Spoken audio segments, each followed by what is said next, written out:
یہی اس کا سفر ہے. خیمے اکھاڑتا ہے اور گاڑتا ہے, کہیں لگاتا ہے, کہیں بچھاتا ہے بستر, اور ابھی اس پر آرام سے پہلے پھر اٹھاتا ہے, چلتا ہے, پھر دوبارہ واپس طواف کے لیے پہنچتا ہے, پھر طواف کرتا ہے, پھر سعی کرتا ہے. اور یہی وہ چیز ہے جو اللہ جل شانہ اس سے چاہتے ہیں. اس میں کسی عقل مند آدمی کی عقل کام نہیں کرتی, کسی بڑے سے بڑے فلسفی کا فلسفہ نہیں چلتا, اور کوئی سادہ مزاج سادہ لو آدمی ہو یا عقل مند ترین انسان ہو, ان سب کے لیے, وہ بالکل غریب آدمی ہو یا انتہائی مالدار آدمی ہو, وہ بادشاہ ہو جس کے پاس سارے وسائل ہیں یا وہ مزدور ہو جس کے پاس کچھ بھی نہیں ہے, سب کے لیے اللہ تعالیٰ نے ایک یکساں کوڈ, ایک جیسی چیزیں, ایک جیسے معمولات رکھے ہیں کہ اس سے یہ لوگ گزریں گے. رستے میں یہ جو شیطان کو کنکر مارتے ہیں, یہ بھی ایک اشارہ ہے کہ اتنے بڑے بڑے لوگ, ابراہیم علیہ السلام جیسا بندہ جو اتنی ساری چیزوں سے گزرا ہے, اور وہ جب اپنے بیٹے کو لے کر اللہ کے حکم کی پیروی میں ذبح کرنے کے لیے لے جا رہا ہے, تو اس کو بھی شیطان وسوسے ڈال رہا ہے, شیطان اس کو بھی اپنے رستے سے ہٹانے کی کوشش کر رہا ہے. مگر ابراہیم علیہ السلام نے اس کے اوپر پتھر مار کر, اس کی جانب کنکر اچھال کر, گویا اس کو ہٹایا اپنے رستے سے, اور اللہ کے اوامر کی طرف, اللہ کے اوامر اور احکامات کو بجا لائے. اس کا مطلب ہے آج میں اور آپ بھی جب اللہ کے اوامر پر چلنے کا ارادہ کریں گے اور چل پڑیں گے, ہمیں بھی وساوس آئیں گے, اور ہمیں بھی شیطان شیاطین الانس والجن, دونوں قسم کے شیاطین بعض اوقات رستے میں رکاوٹیں ڈالتے ہیں. کامیاب انسان وہ ہوگا جو ان رکاوٹوں کو پار کرے گا, نہ کہ ان میں الجھ جائے گا. جو اس میں الجھ جائے گا وہ منزل مقصود تک نہیں پہنچ پائے گا. تو یہ ہم ہر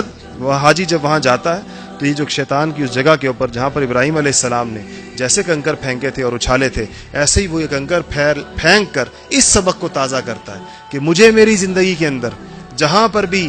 حق کے رستے سے اور اللہ کی اطاعت کے رستے سے اور عبدیت کے رستے سے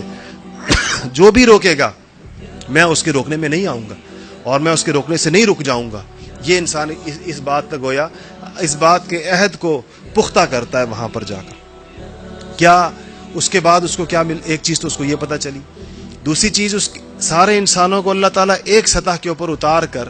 اسلام کی امت محمدیہ میں جس برابری اور جس مساوات کا سبق بار بار دیا گیا تھا اس کی مشق بھی کراتے ہیں. اسلام چونکہ ایک عملی مذہب ہے تو فقط اس میں تھیوریٹیکل چیزوں پر اکتفا نہیں کیا جاتا, کچھ چیزیں پریکٹیکل ہوتی ہیں. جس طرح آپ لوگ یہ بچے نوجوان جو یونیورسٹیوں اسکولوں میں پڑھتے ہیں, کالجوں میں, آپ لوگوں کے یہاں کچھ نمبر تھیوری کے ہوتے ہیں, کچھ نمبر پریکٹیکل کے ہوتے ہیں, ساتھ پریکٹیکل بھی ہوتا ہے. ایسے ہی یہ ساری تعلیمات موجود ہیں احادیث اور قرآن میں, لیکن ان کی مشق کرائی جاتی ہے, ان کی پریکٹس کرائی جاتی ہے کہ تاکہ آپ کی طبیعت کے اندر یہ آئیں کہ یہ سارے وہاں جب آپ پہنچتے ہیں دیکھتے ہیں ان ساری چیزوں کو تو نظر آتا ہے کہ ساری دنیا سے لوگ آئے ہوئے, ہر رنگ کے لوگ موجود, ہر نسل کے لوگ موجود, ہر قوم کے لوگ موجود, ہر ملک کے لوگ موجود, ہر خطے کے لوگ موجود. ایک تو اس سے ایک امت کے عالمگیر تصور کا سبق تازہ ہوتا ہے کہ یہ ساری امت ہے حضور اکرم صلی اللہ علیہ وسلم کی, اور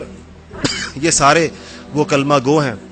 جن تک حضور اکرم صلی اللہ علیہ وسلم کا پیغام پہنچا ہے اور انہوں نے اس دعوت کے اوپر لبیک کہا ہے. اور